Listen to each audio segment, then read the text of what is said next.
താരകാസുരന്റെ പുത്രന്മാർ ബ്രഹ്മാവിനെ തപസ് ചെയ്തു ഒരു ഭീകരവരം നേടി. ആ 1000 വർഷത്തിൽ ഒരിക്കൽ മാത്രം ഒരേ രേഖയിൽ വരുന്ന 3 നഗരങ്ങൾ.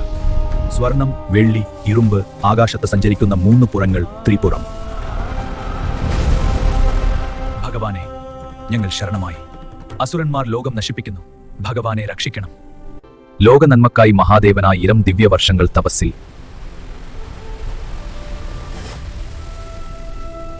ലോകത്തിന്റെ വേദന കണ്ടപ്പോൾ ശിവന്റെ കണ്ണുകളിൽ നിന്ന് കണ്ണുനീർ വീണു.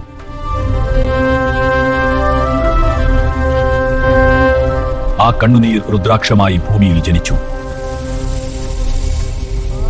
മഹാദേവന്റെ ഒറ്റ അമ്പിൽ ത്രിപുരം ചാരമായി.